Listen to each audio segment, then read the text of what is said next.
during the 2016 general elections.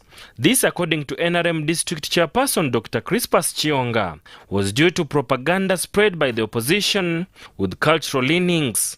In NRM, to terrorize is criminal, politically criminal, to terrorize. Because we are revolutionary. We came to liberate. We are freedom fighters. You cannot give people freedom through lies. However, in a move to restore the party's position at both local and national level, the party has embarked on strategies and dialogue with key former party leaders. There is a leader who stood somewhere in Mariba that he was receiving 130 convertees. My intelligence shows that this individual was talking to his own supporters, not more than 30, and said that they were NRM. He says they have so far had some of their former party leaders return. Chionga dismissed allegations made by opposition about NRM party that it failed to eradicate poverty. Can't achieve food security or destroy poverty through lies. So in NRM, to terrorize is criminal. He has called upon leaders to encourage all Kasese residents to desist from politicking but take advantage of the parish development model to develop themselves. Because this time the program is being implemented directly closer to the people. It is at the parish level. It's not at sub-county. It is the parish level.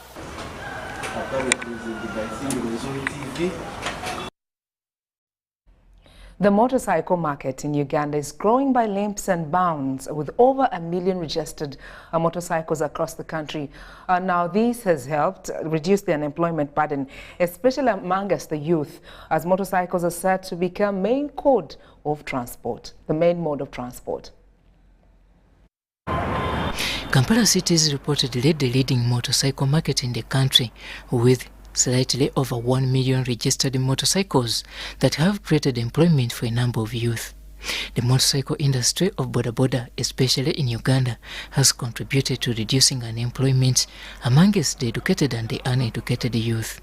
However, those with driving requirements have a reason to smile following recruiting companies in Uganda signing the agreement with UAE, recruiting over 400 cyclists, Sino-truck drivers and taxi drivers to work in those countries. And the Ministry of Gender must work hard to make sure that all these clearances and visas are given in the shortest possible time. At times they delay, and we have got the challenge of government to intervene in UAE. This was during this press conference held at their offices in Zana, Wakiso District, where the Free Zone International Recruitment Agency Operation Manager, Asimwe Maria Scovia, appealed to government to continue enabling conducive environment for recruiting companies abroad to reduce on the unemployment gap in the country. And we have jobs that are going on. We want 400 truck drivers and 400 bike riders who do delivery.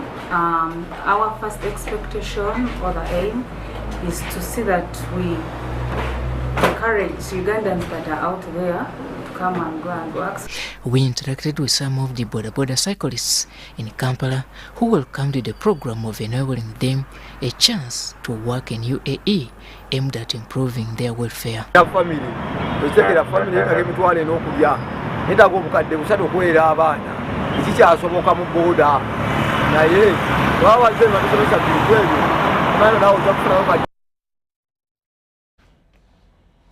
Now, in more updates, the NRM chairperson in Entebbe is meeting the Buganda sub-county chiefs and committees to discuss how best they can implement the briquette making and the bamboo planting projects through a One MT Nation initiative to conserve the environment and create employment opportunities among the youth. Now, according to Shaka Stephen Gashaija, the NRM chairperson in Entebbe, they are going to bring various partners to raise resources to support Entebbe community looking at improving their livelihoods. The implementation of both projects are set to commence in April this year.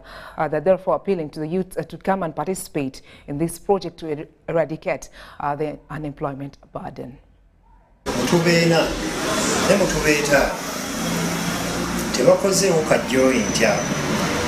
We are pleased to be here with Buganda, the leaders who head the Buganda government in Entebbe. We are discussing about how best we can grow the community together. We have discussed about supporting their various activities. They've talked about bricklaying. They have talked about planting trees. They have talked about quite a number of projects, poultry, and they have also talked about their circle. We have gone ahead and made a contribution to support their circle and their committee. We've also gone ahead to discuss the various projects that can be done, and today we are setting off 2023 to see how best we can put our minds together and resources in order for us to lift up the Buganda government within Entebbe constituency. So we are going to look for a financial contribution so that we can bring it to the group and support them. It's important that we work together to see that we support the youth that have identified a project. Which project is financial, it brings a lot of money within the youth, and we are going to support them with some resources, and then we're also going to bring a team of people that can train them to make the perfect bricks, and also we shall avail some resources for them. Tugenda kuyingira naawe endagaano olina eka mmeka nti eka 10 nti eka 10 oba eka 5 oba eka 3, okay, nga tukkaanya ntoka buli eka buli mwaka bajja kuba bakuwa bagenda kuwa premium sente bweziti, bagenda kuwa ground rent sente bweziti, bagenda kuyambako kulabika nti ofuna ensigo za bambu. Twetaaga abavujiriza okuwaayo ke bawaayo tutandika okukola omulimu ogwo ogw'okuyamba abaana baffe abataliko kye bakola, era n'okukendeeza ku ntema y'emiti kubanga ekyo kijja kudda mu UBC TV Lunchtime News. Now moving on, Vice President Major Jessica Alupo is in South Sudan, where she's participating in the religious peace mission for the country. Now the religious peace mission is being graced by Pope Francis and the Archbishop of Canterbury. President Salva Kiir is hosting the guests. On arrival in South Sudan, Alupo was received by Uganda's ambassador to South Sudan, Brigadier General Ronnie Balia, and other officials at Uganda's embassy that is in South Sudan. Top religious leader in the world. His visit has given inspiration. The visit of His Holiness the Pope has given courage and confidence to the leaders in the countries which have been suffering from conflict, because the leaders have been encouraged to continue pursuing their interests in achieving peace and security in their countries, specifically DRC and South Sudan. South Sudan, being an immediate neighbor to Uganda, His Excellency the President of Uganda, General Yoweri Kaguta Museveni, has walked all the miles together with the people and the government of South Sudan in pursuit of sustainable peace and security for South Sudan. In the African Union Security Committee, Uganda is a guarantor of the peace agreement of South Sudan, and therefore it is a desire of Uganda to ensure and to encourage and to persuade the people and the government of South Sudan, together with all their friends and neighbors, to ensure that the peace agreement is implemented up to the latter for the good and the sustainability and the prosperity of the people of South Sudan. The meeting which His Holiness the Pope has conducted today attended by His Excellency Salva Kiir, the President of the Republic of South Sudan, and all the 5 Vice Presidents of South Sudan, together with the Archbishop of Canterbury, is a clear demonstration that the leaders of South Sudan are very determined in implementing the provisions of the peace agreement expeditiously. When you kiss our feet, my brother Dr. Riek Machar was outside the country. Today, both Dr. Riek and I are seated here working collectively to implement the revitalized peace agreement we signed in 2018. The God in whom so many people of this beloved country believe now, is time to say no more of this without ifs or buts. No more bloodshed, no more conflicts, no more violence, mutual recrimination about who is responsible for it, no more leaving your people at rest for peace, no more destruction. It is time to build, leave the time of war behind, and let a time of peace dawn. As St. John Paul II said 30 years ago, in Africa, solution must be found to African problems. Together with my brothers with whom I have come here as a pilgrim of peace, we wish to offer you our heartfelt prayers and our support so that South Sudan can experience reconciliation and change of direction. May its vital cause no longer be overwhelmed. And may God's blessings and peace be upon the resilient people of South Sudan.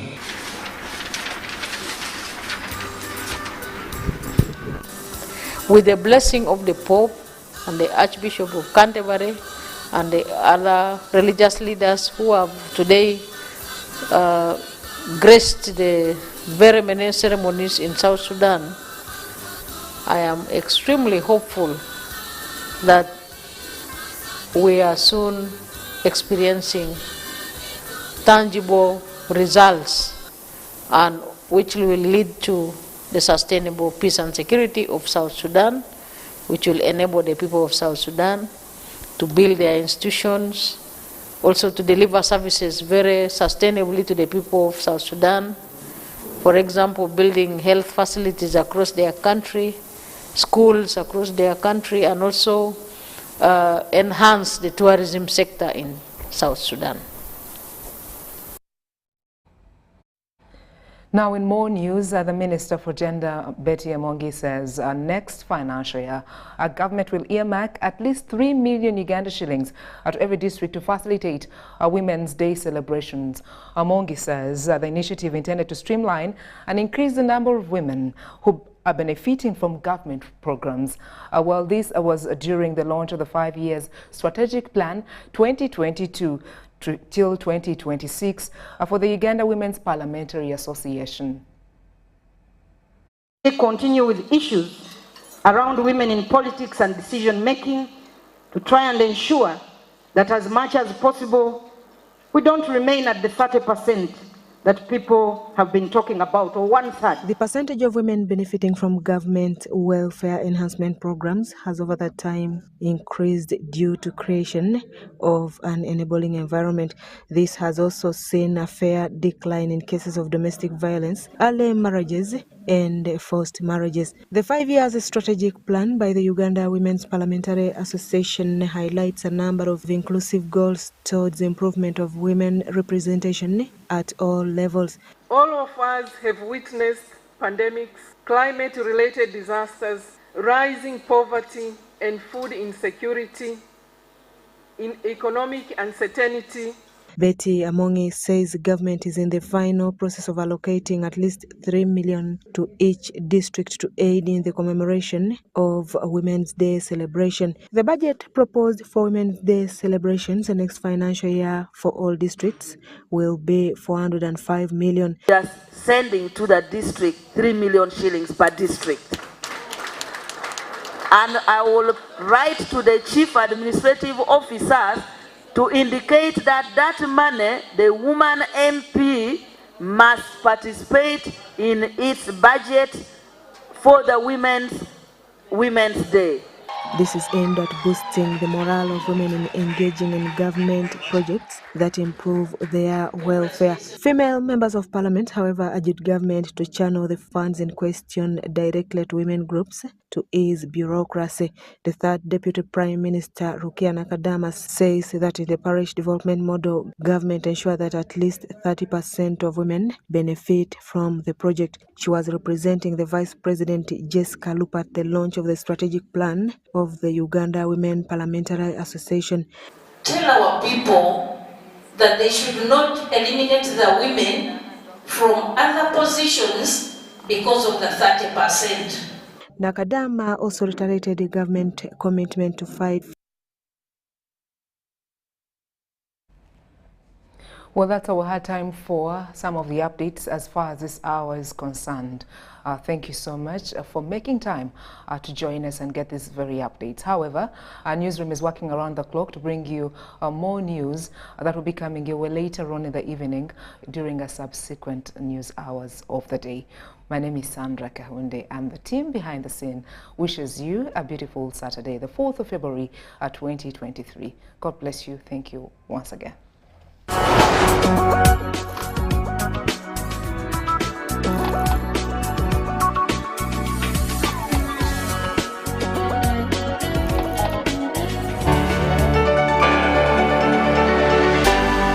UBC, inspiring Uganda. It's super fast internet. Oh, it's a super camera. It's a super battery. Phone battery full. Yeah, it's a super deal. Get the Kabode Super from MTN now at a reduced initial deposit of only 49,000 shillings and pay the balance in Pola for as low as 833 shillings per day. Grab this Super Kabode deal this Christmas and get 2 GB of free MTN data every month for 8 months. Get the Kabode Super now from any MTN shop countrywide. Everywhere you go, MTN. Regulated by UCC. It's true what people say, that when I wash and you wash your hands with soap, we'll have less infections as Ugandans. After all, it's hands that handle money. It's hands that feed us. Hands that prepare soil for farming. Hands that we use to learn.